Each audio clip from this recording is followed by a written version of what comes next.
Okay, question for you. Okay, Question for you. here we go. The line below 30. Line below 30.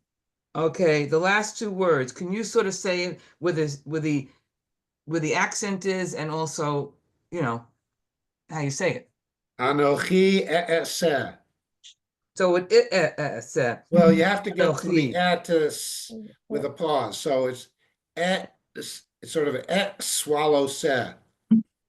So it's Well, because you have to get off the before you, so it's not esse. There's a pause in between the and the se. So you have to pause it somehow. You have to go and just sort of hiccup or swallow or pause. Esse. Okay, and it's Anochi. Anochi, right. Okay, thank you. And Okay, so in the second word of 30, yes. could you remind me why it's a diphthong rather than simply ta? Because of the, Yeah, because it's at the end of the word. So avotai. yep, okay, thank you. And how come it's like in the first sentence you have the accent is shiva, but on the second line it's shiva. I'm worried about that too. Because the first one is not Sheva, it's Shva Esrei. It's 710. Oh, shiva. No, shiva. Right. Shva Esrei. 710. Shiv, but why is the accent on the bait or the and Well, then because you can't accent a Shva. Shva Esrei. 17, 710. Whereas the one below it is Sheva, which is 7. so is it because it's 7 because the shiva is part of 7 no, shiva is part of 17 Exactly. Oh, I see. Okay, thanks. So, if it weren't a number, if it weren't a common thing, they would have punctuated it with a hyphen to let you know it's as if it was one word. But because numbers are just so well known, they don't punctuate it with a hyphen. So Well known to whom? 3 is shalosh, but 13 is shlosh esrei. Why is verse 28 bold? Okay, so verse 28 and chapter 48, verse 1 tell a parallel story, but they're a parallel story in our simplified version of the divisions into the various root stories. It's within the same story. So biblical But why scholars isn't it say the that same?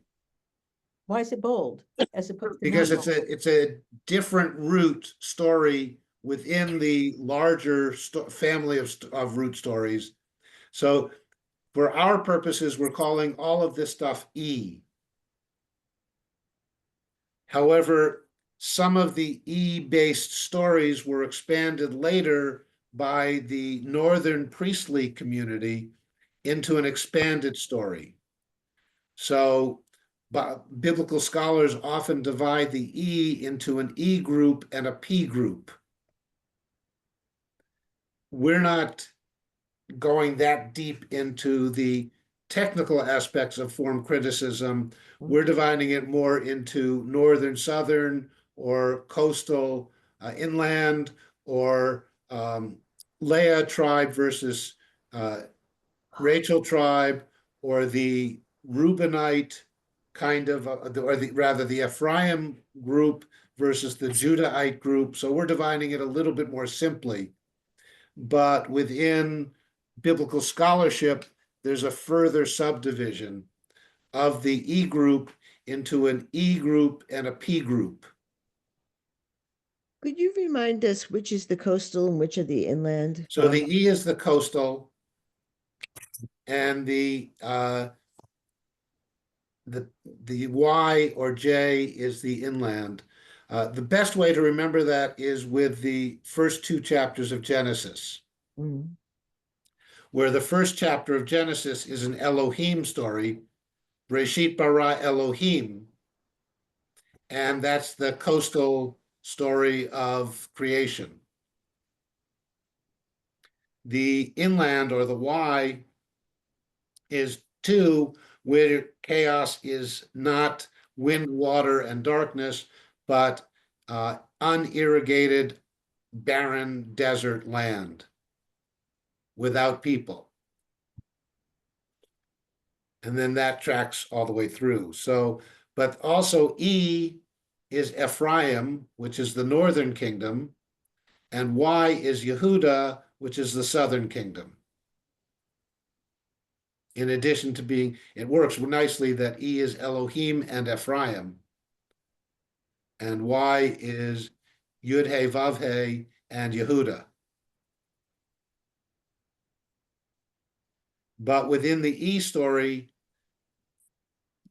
modern critics saw that verse 28 and chapter 48, verse 1 are parallel stories that are not necessary for both to be there. So one would have been an earlier story, one would have been a later story. And what I've done is the bold blue is the one that would have been, might have been the later edition as a priestly, as opposed to the non-bold, the regular blue, which would have been the earlier layer, the more the E, or the coastal or northern group community. But those are just technicalities to point out. If you say, well, why do we need verse 28 and chapter 1, verse 1 of 48? They tell the same thing. And the answer is they sort of do in slightly different language because of the development of the text. For our purposes, we can see all of the blue still as being the Ephraim story.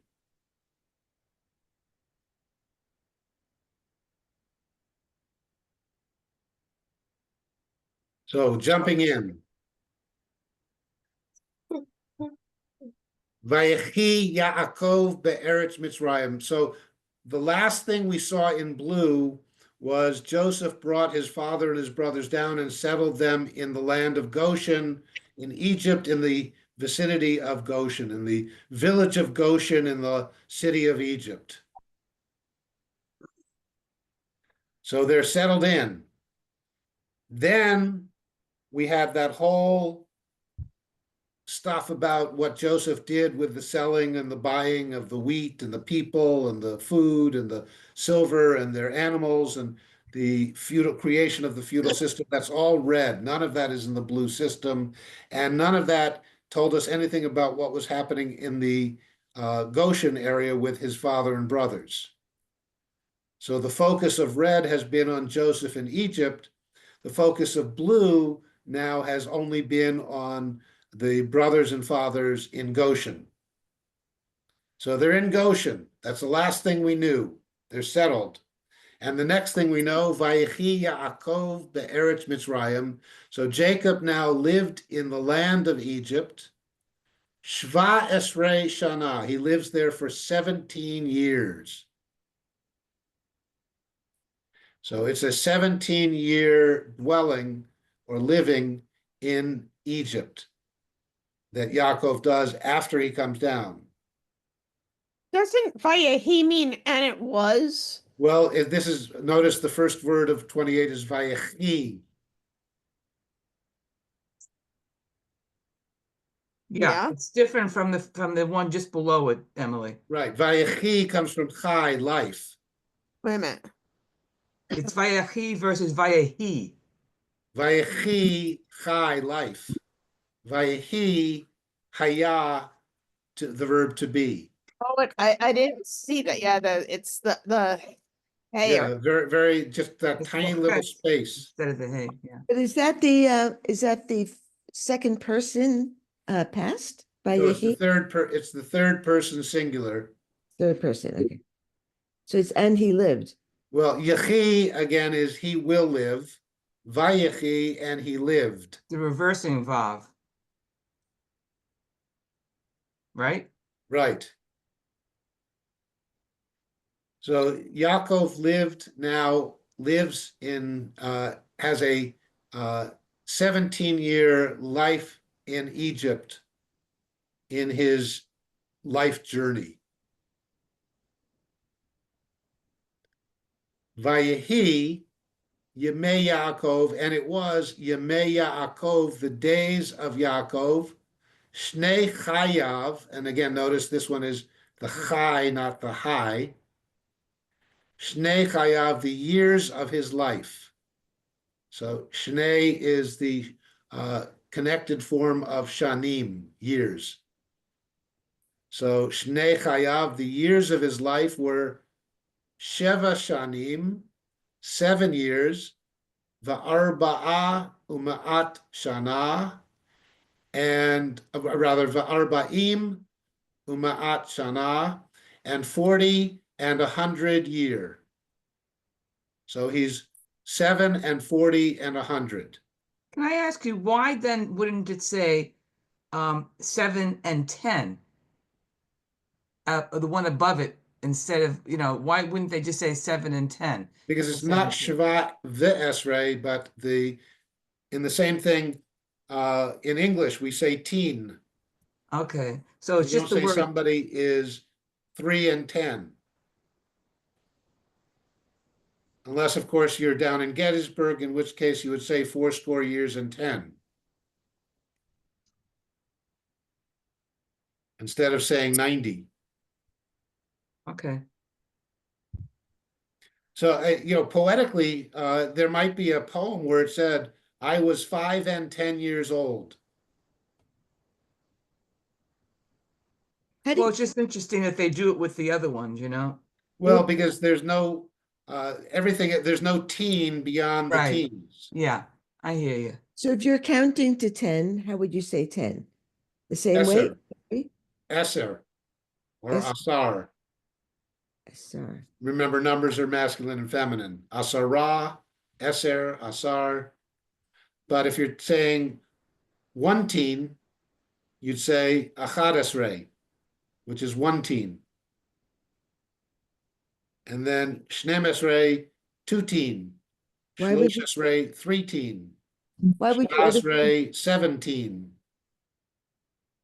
why would you ever say 1 teen? Because not everybody says 11. Right. Hebrew has no 11 or 12. It only has 1 teen and 2 Oh, teen. that's 11. I'm sorry. Okay, got it. Got it. Yeah, 1 teen is 11. Got it. Their system actually makes more sense. Well, unless you have 6 fingers on each hand. Yeah. You need another name for the pinky on each hand. In Romance languages, that's how it is. It's 1 and 10, 2 and 10, 3 and 10. So, I mean, that's my evidence that the ancient Israelite mathematicians were polydactylic. Sure. Oh, it's not Or true. wore sandals. I take that back. Well, then you'd have names all the way up to 20. In any case, Jacob is 147 years old, and 17 of those years were in Egypt, which means when he came down to Egypt, he was 130. Oh. Are there And we any- also now have Joseph's age, because Joseph was 17 when he went down, 13 years there, and now 17 years later. So we get the statement that he was 17 and all of the numbers of his years was 147. Now we'll skip down to 48, because remember, you can always read the blue without reading the red in between. You can read the red without reading the blue in between and feel like you're getting a consistent story. And this is where the modern scholars further subdivide this blue story, because again, we can go from Jacob settles his father and his brothers in Goshen, and the next thing you hear is Vayhi acharei hadvarim ha'ela, after these things. So this is actually, the 48 is the continuation of the basic root E story, but for some reason, the priestly later expansion gives us very specific time frames. And that makes sense. If you're in the priestly group, you would be actually more number oriented, because we get ages in the P stories earlier on as well. So we could have jumped straight from the last thing we read, they're settled in the land of Goshen. And once they're settled, Vayehi acharei hadvarim ha'ela, and it was after hadvarim ha'ela, these things. In that division and combining, these things was the settling in Egypt.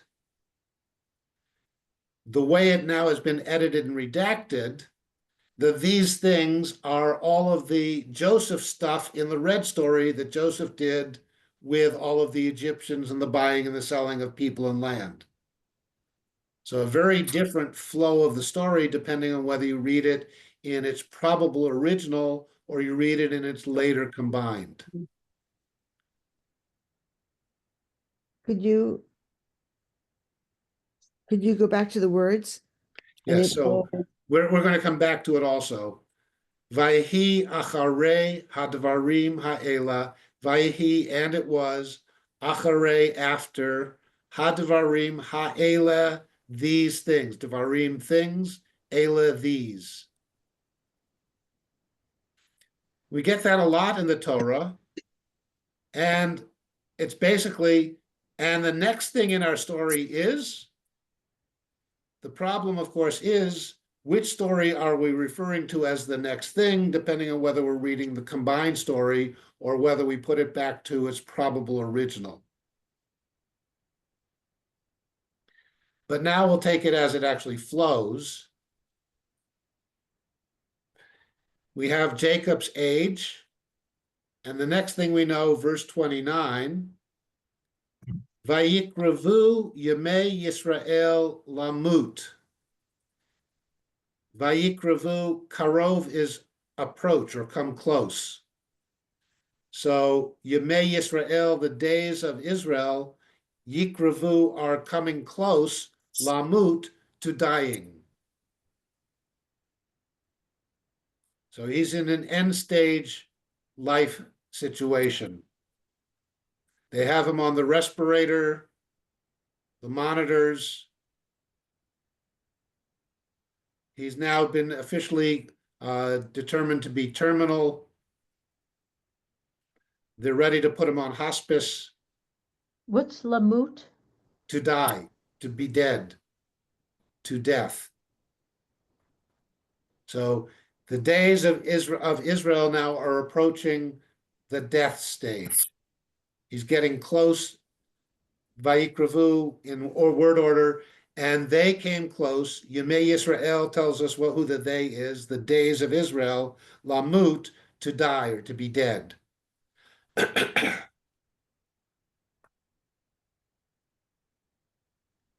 Vayikra livno liYosef.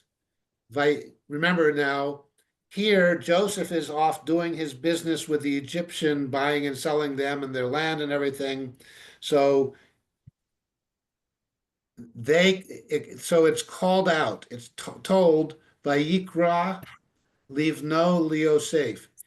It is called, or he called, or it called livno to his son liYosef, to Joseph. So they text message Joseph. He gets a voicemail. Vayomer. And it said lo to him. So this is what the message or the calling to Joseph said. Vayomer lo. We don't have a who is the he. Right. It seems like in what comes next that this is actually Jacob text messaging Joseph. So the days of, or Israel here, the days of Israel are coming close to dying. Vayikra livno liosef, and he calls to his son, to Joseph. He dials the palace directly. Vayomer lo, and he left this following voicemail or text message. Lo is for him. Email, lo is to him. So livno to his son, liosef to Joseph, lo to him.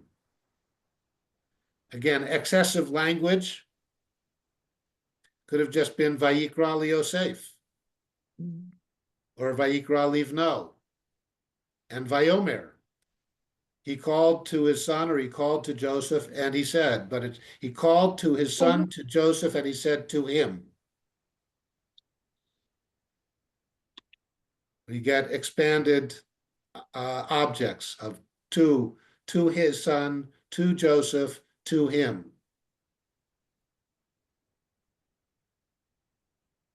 And this is the message. This was the email. Quote, Imna matzati chen be'enecha. Imna, if please. And then this matzah chen be'ena, this idea of matzah, finding, chen, favor, and ene, eyes.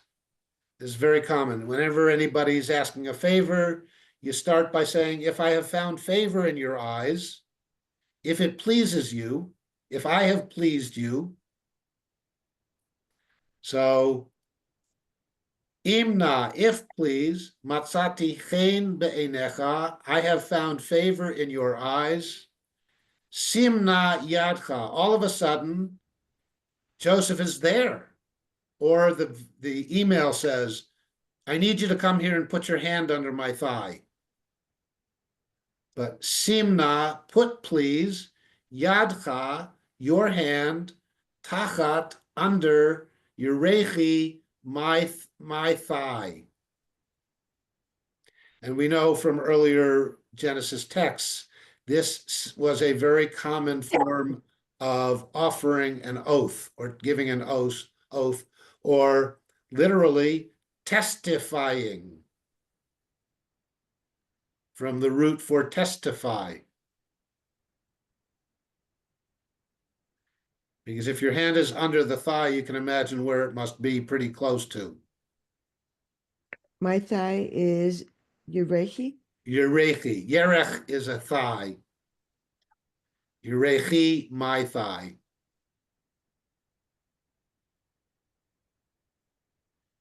So put your hand under my thigh. Va'asita imadi chesed ve'emet. Va'asita, and you will do. Again, this is the taking the asita, you did, and making it into you will do. Imadi, with me.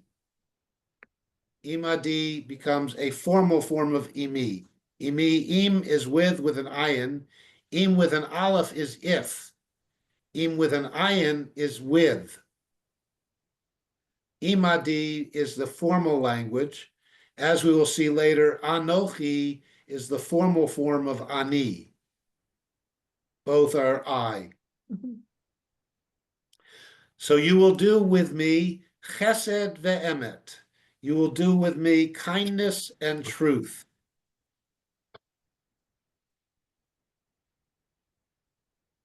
This is the kindness and truth you will do with me. Alma tikbareni. Alma, do not please. The al is then negates the verb that comes after. Tikbareni, the root is kever, a grave, a burial site. In the verb form, it's bury, place in the burial site.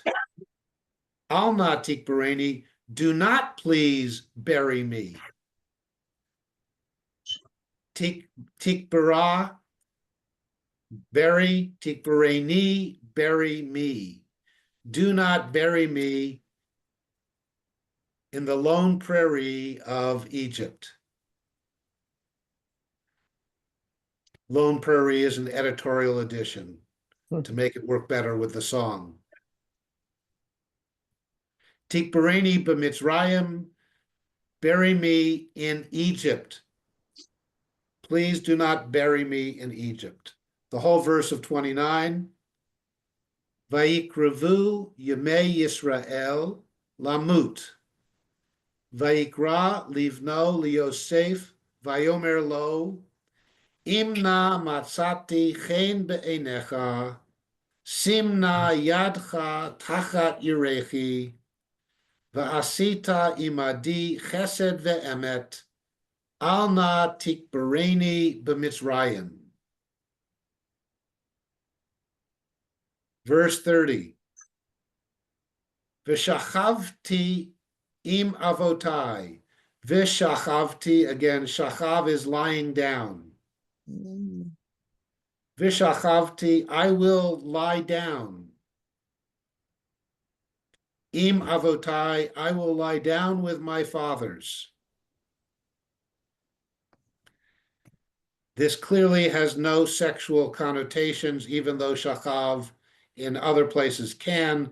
This is simply a matter of lying down, which is what you do with a dead body when you bury it. You lay it down. So I will lie down with my fathers, im avotai, with my fathers. And we know where his fathers are lying down way back when in that cave of Machpelah. So remember, Yaakov buried his father Yitzchak there. Yitzchak buried his father there. Now Yaakov says, I want to be buried there in the family crypt up at the cave of Machpelah in the land of Canaan in the area of Shechem. Is that Hebron? Is that supposed to be Hebron now? Yeah, yes, that's the area. So, unasatani mi Mitzrayim. Nasa is to bear, to carry, to transport. Unasatan, and you will transport. Unasanati, and you will transport me. So, unsatani. You will transport me, you will carry me. Mi Mitzrayim, from Egypt.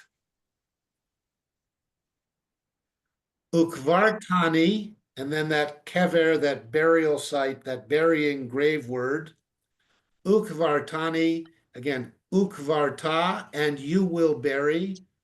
Ukvartani, you will bury me. Bikvuratam, again, kvar, the burial site. Be, in, the burial site. Tam, there, or them. So, bikvuratam, in their burial site. Again, he's not actually saying the word cave of Machpelah or anything like that. He's saying, where my fathers are buried, then I want to be buried too. So, take me out of Egypt as soon as I die. Have a funeral procession from Egypt all the way back to the burial site. So we can be sure that did not take 40 years to get him from one place to the other. It could not have taken more than a matter of days. Why is 40 a special number? Because that's how long it took them when Moses was leading them with a broken GPS and refused to pull in and ask for directions. Isn't that Noah also? Well, in And one Jesus story, it's also. 40 days and 40 nights. In other stories, it's different numbers of the Noah story. But again, that's because we have blended stories. But yeah, 40 is always a good number. 40 days, 40 nights. Even into English, you want to take a good sleep, you take 40 winks. How come you have to wink 40 times to get a good sleep? And whatever happened to blinking and nod? Oh, They sailed off. Yeah. Lincoln. So 30, bury me in their burial site, Vayomer, and he said, so this clearly without needing any pronouns or nouns, this is now Joseph responding to his father Yisrael.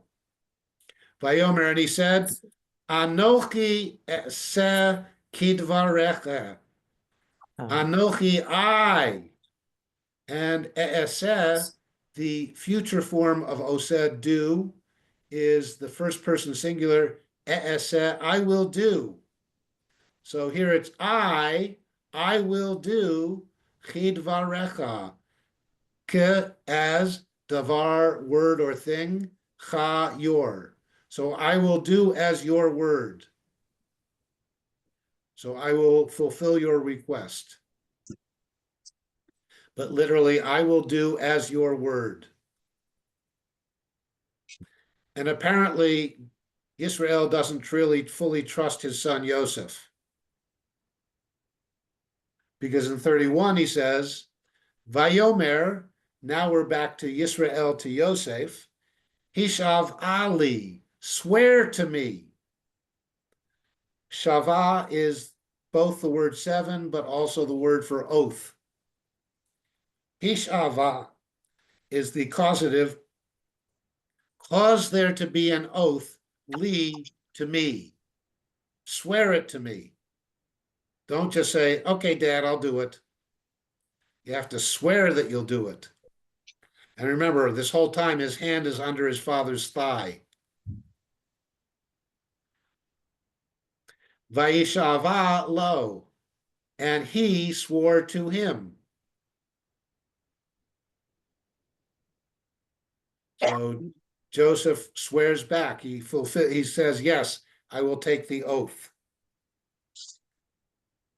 Vayishtachu Yisrael al Rosh Hamita. Vayishtachu is to bow down or prostrate.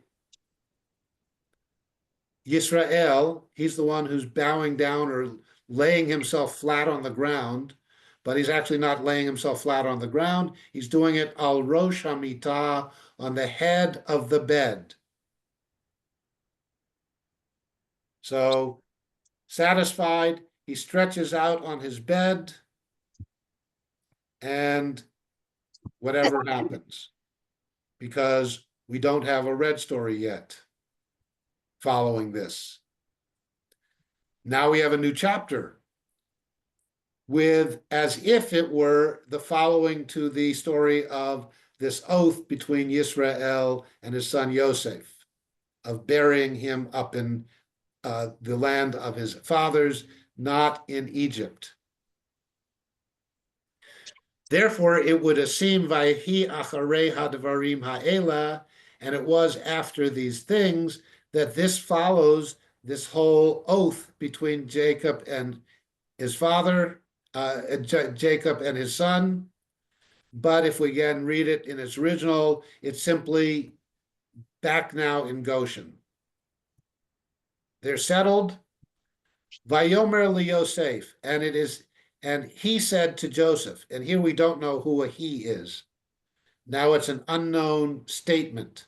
Joseph gets the message. Hine avicha choleh. Behold, your father is sick. Choleh is sick. Ill. Where are you? I've lost my place. So we're in the blue now, verse 48. The second full line of the blue. Okay. Ole is sick. Choleh is sick. Your father is sick. And Joseph says back, duh, I just saw him. He was dying. I would usually define that as sick. So it doesn't really follow in the way it was placed in the text as logically as simply coming after Joseph settles everybody in. Joseph goes back to the palace. Joseph gets a message, your father is sick. That actually makes more sense in the story, in the chronology of the story. So Joseph gets word that his father is sick, And now remembering that we're in the blue story, which is going to be the story of Ephraim, we have the story of Ephraim. Well, could it be that it's Jacob that's saying, "Look, I'm sick. I'm really sick." Yeah, it could be. But now Joseph is no longer, seems to be no longer with him because Joseph has to go gather his sons. Mm. And we don't get the statement. And Jacob, if we wanted the story to have been one real consistent story, we might have written it. He puts his head down on his pillow, on his bed, and he looks up at Joseph and says, I'm really sick now. I'm not sure that the medication is working. I'm really feeling sick. And then we would have been told, and Joseph went to get his sons and brought them to his father. But we don't get that little additional statement in there, which was used as evidence for the separation of the texts. But for thousands of years, it was read as if it was one continual text, and there was simply some language left out. And thus the rabbis could create the midrash, adding to the scene and writing the screenplay from the book. And of course, when you write the screenplay, you have to put in stuff that wasn't in the book and leave out stuff that was in the book. That's what midrash is. It's the screenplay of Torah. So after these things, he gets word his father is sick. Vayikach et shnei vanav, and he took his two sons. So Vayikach et shnei vanav, the two of his sons. Vanav, his sons. So he took his two sons, imo, with him.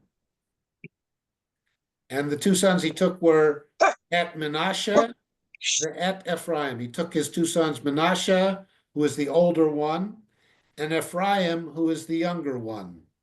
Menashe, the firstborn, and Ephraim, the younger.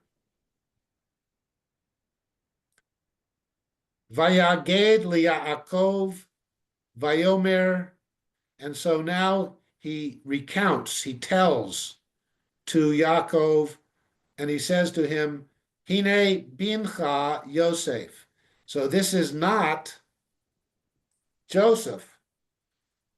This is the hospice attendant.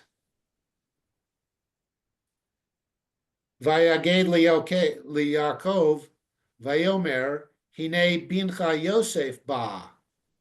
So Vayaged liYaakov, and he told, and we don't know who the he is, to Yaakov, and said, Vayomer, Hine bincha Yosef ba. Behold, your son Yosef is coming. So this could not have been Yosef saying to Yaakov, behold, he is coming, talking about himself. So somebody says to Yaakov, your son is coming, which further indicates that this doesn't really follow well where Joseph is sitting there with his father on the bed.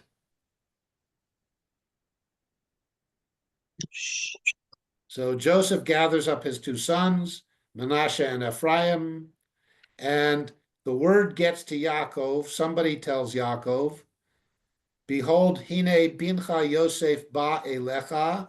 Behold, your son Yosef is coming to you. And Yaakov, vayit chazek, Yisrael, and now he's Yisrael again. Vayit chazek, the word root is chazak. Strength. Strength. Vayit chazek, the reflexive or dual mutual. Vayit chazek, he found the strength inside of himself. He strengthened himself. Vayeshev al hamita, and he sat on his bed, on the bed. So he sat up. He sat up on the bed.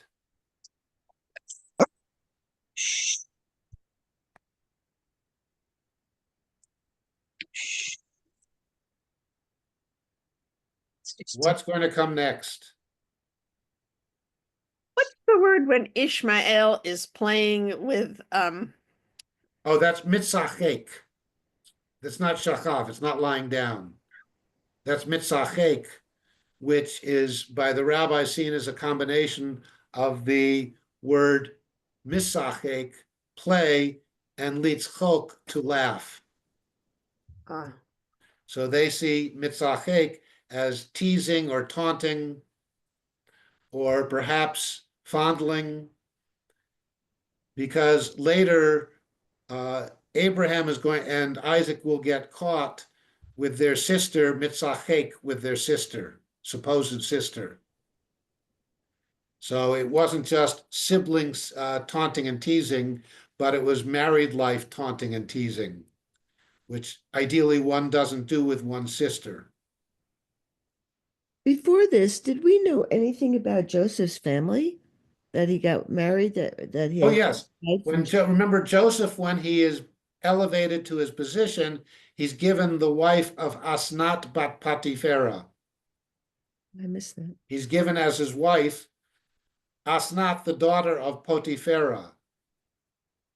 And Potiphera is amazingly similar to Potiphar. So for the rabbis, after Potiphar's wife tries to seduce young Yosef, Yosef is getting married to her daughter. So a little bit of in your face lady. So yes, in the previous stories, he got married, he was given as a wife Asnat bat Potiphera, and he had two sons, Menashe and Ephraim, and he names them because he's now forgotten his family and he's settled into a strange land and been fruitful in the strange land. So yes, we already know he has two sons and he has a wife, a nice Jewish Egyptian wife. Therefore, his kids are halachically Jewish. How do you So- know she's Jewish? Well, she has to be because the religion of the children is based on the mother. So according to the rabbis, so it must be that she converted, somewhat like Ruth. Like Eve. Well, her kids didn't have to be Jewish. Oh, right. Starting with Abraham. Some of her kids are converted by God eventually. Mm. That's Abraham.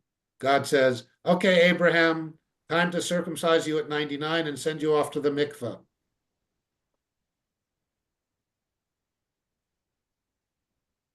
In any case, next week, you'll notice we get a lot of, again, the P story and the E root story, thus the different bold and non-bold face. Again, because if you read them carefully, you'll notice there's some repetitive language between those two texts. And in between, because the editor, redactor, whoever put the stuff together, according to modern critical thinking, noticed the similarity between the two texts, stuck a little bit of his own language in so you wouldn't notice the similarity between the two texts. So we finally have a little bit of the black, not the red or the blue, because the editorial intervention. And here the thought by modern scholars is that the editorial intervention was to make it less clear that we had a duplicated story between verse 3 and verse 8. So this is what we'll be looking at next week. This is the reading. Vayomer Yaakov el Yosef, El Shaddai nir'a Elai, beluz, be'eretz Canaan, vayevarech oti. Verse 4.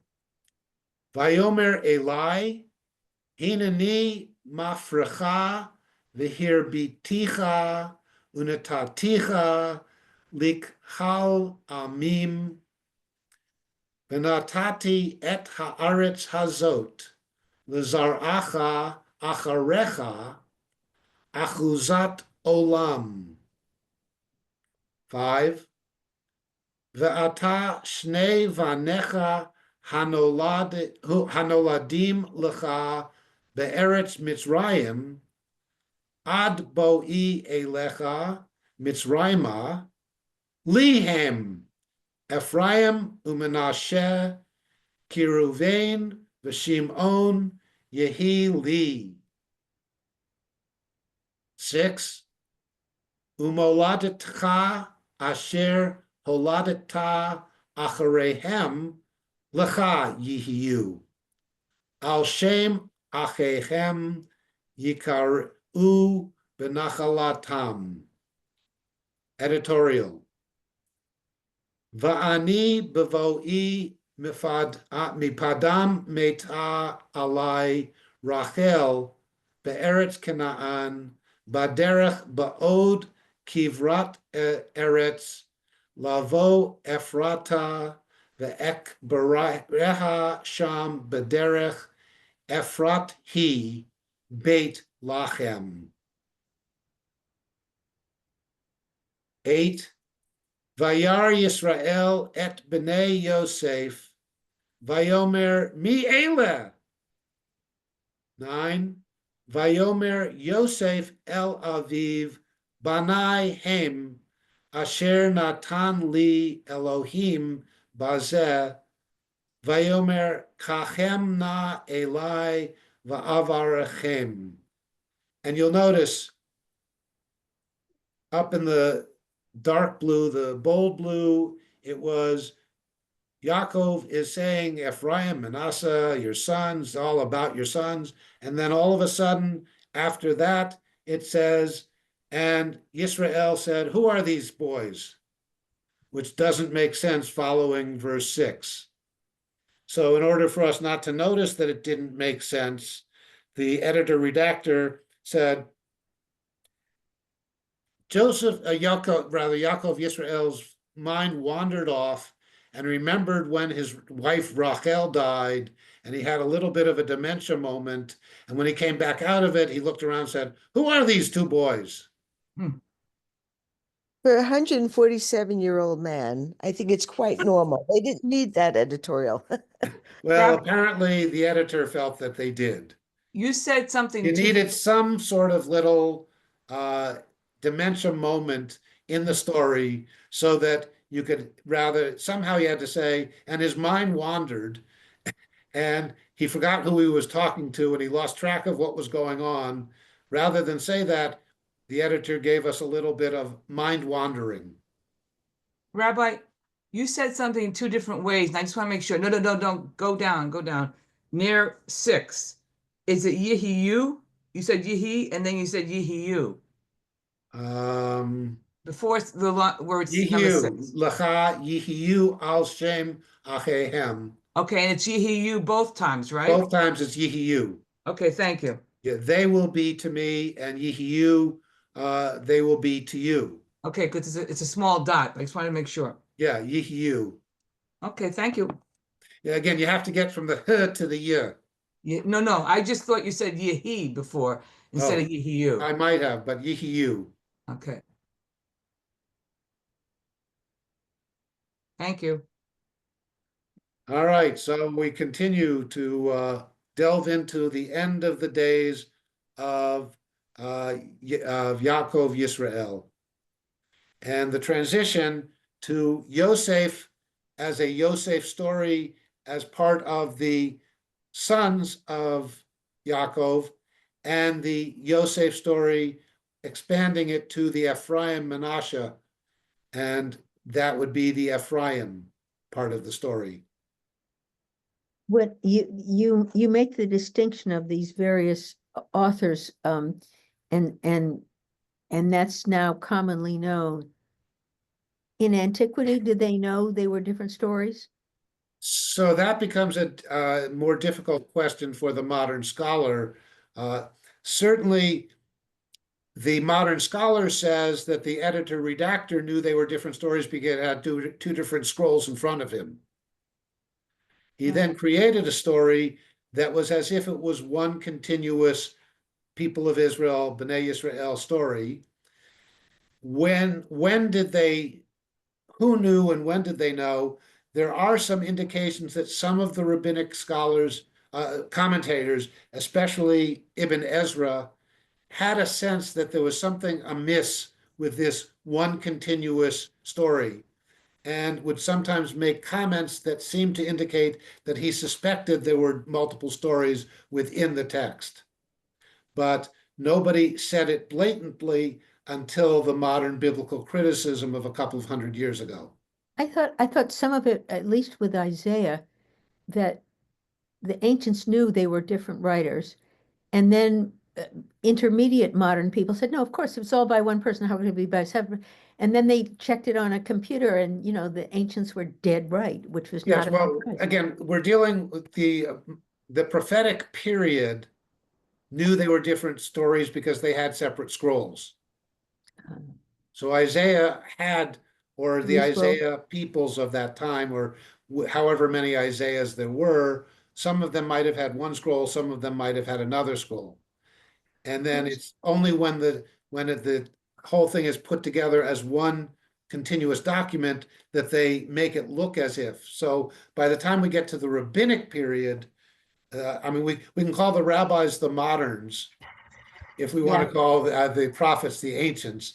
The rabbis have inherited the story and no longer have the separate documents, the separate scrolls. So they don't know. The rabbis act as if it was one continuous story, which was the editor-redactor's intention in putting them together, and then burying, disposing of whatever the old texts. And then the modern moderns, the postmoderns, or the form critics after the Enlightenment would have said, wait a minute, we don't have to buy this religious statement of one continuous text. We can look at it as a rational collection of different texts. But yes, certainly in the biblical period, they knew they were dealing with different texts because they had them. Yeah. And yeah, I gotta go. All right. Thank you so Who's much. King Uzziah? Bye-bye, everybody. Bye.